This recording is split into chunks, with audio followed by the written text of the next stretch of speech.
When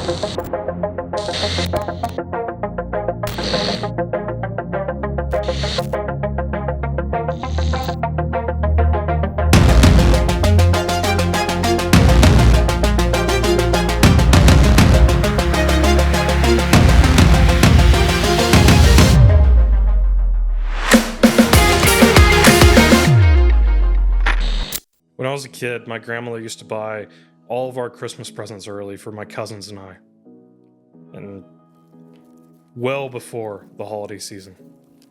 She'd often be done in July and stow away the gifts in the spare bedroom that was connected to my grandfather's pastorium in the church they pastored. My grandfather was hard of hearing, and he would often turn off his hearing aid in order to focus on the lesson that he was preparing for the sermon that week. And I remember one year being unable to wait and wanting to see what me and my cousins got a few months early before Christmas. So instead of waiting for Christmas Day, I took the opportunity one day to wait until my grandmother was busy off sewing or taking care of the house or doing something that took her attention off of me and my cousins, and waited for my grandfather to go and study in his study and turn off his hearing aids. And I snuck downstairs and snuck right past him and made my way into that spare bedroom and looked in the spare closet to the glory of the presents that awaited me, unwrapped and unsealed, being fully capable of seeing what me and my cousins were getting for that Christmas.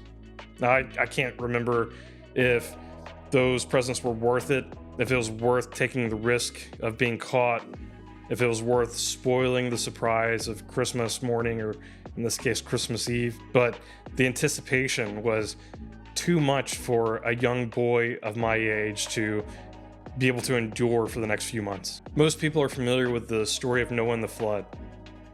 God speaks to Noah, commands him to build this large boat to save him and his family.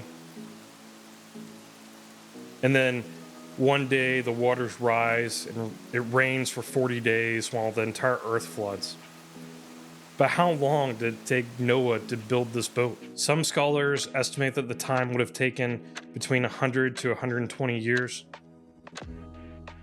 The researchers of the Ark encounter in Williamstown, Kentucky, estimate that it took somewhere between 55 and 75 years. Regardless of whether it took 55 years or 120 years for Noah to build this ark. Have you ever thought about this time period from Noah's perspective? I mean, Noah heard a voice or saw a vision or a manifestation of a God that he was not familiar with. While Noah would have heard about this God from his father, as we see in the naming of Noah, the Lord being mentioned in that,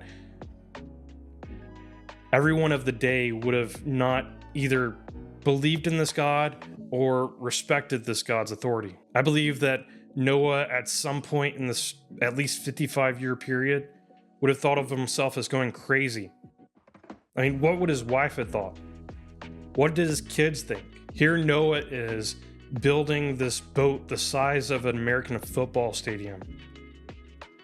To what? To appease an omnipotent, disembodied voice that he's heard in his head? I'm sure Noah questioned himself. I'm sure he was questioned by his wife and his kids, and certainly he was thought of as crazy by those around him as the structure went up. However, Noah persevered, and he was vindicated once the floodwaters began to rise. He was able to escape this catastrophic, massive geoforming event, and he praised God on the other side of this event. Throughout history, God often calls on people and commands them to wait, and prepares them in that waiting process to accomplish the plan that he has set out for them.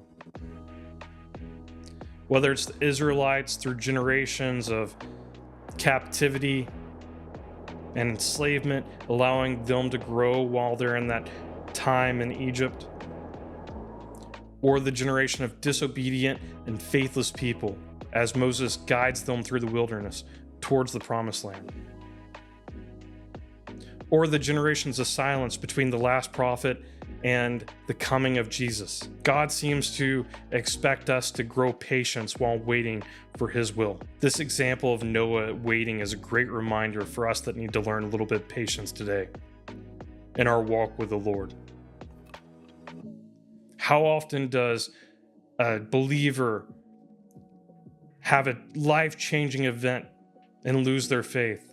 Or they've prayed the desires of their heart only to be seemingly left on hold by God? How often does one turn away from God because of a diagnosis that's hard to take? I'm not saying the process is easy by any stretch of the imagination, or that the struggles of health, or the death of a loved one, or family, or any other modern problem that we have today are overstated. But shouldn't we allow the Creator of all things to work in his time and in his will? If he is all-knowing of the past, present, and future, surely he knows what's best called for in all of our situations and at what time is best to act. I encourage you to pray and trust God in all things, even if it comes with having to patiently wait and without an answer. Please continue to follow along with me as we learn more about this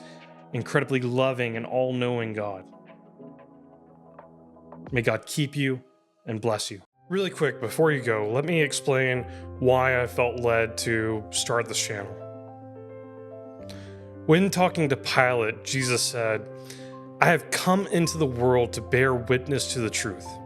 Everyone who is of the truth listens to my voice." Pilate responds by asking, "What is the truth?" It's evident that a lot of people are still asking this question almost 2,000 years later. And while we live in an amazing time with the wealth of the world's knowledge available in the palm of our hands, there's often too much information, leaving people unable to process what's true and what's not true. Paul describes such times in this way when he writes his second letter to his disciple Timothy: "Always learning and never able to arrive at a knowledge of the truth." There are several who expound on what truth is, but often they are misguided, or they are malice in their intent, or they're being intellectually dishonest.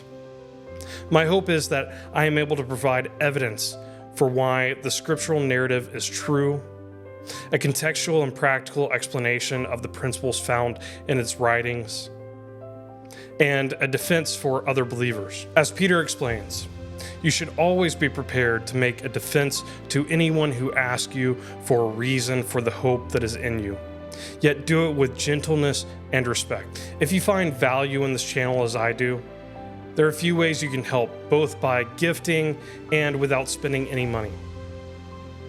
First, react and interact with these videos wherever you're watching from. This greatly helps the channel be seen by others and new people. Next, please share this content with others you feel may benefit from the information found here. Also, please subscribe to this channel on all social media. And finally, if you feel led to, and if you have the means to, please consider giving to this channel through the outlets previously mentioned, or the channel's Patreon. All these links are going to be in the video description. Thank you for watching, and may God keep you and bless you.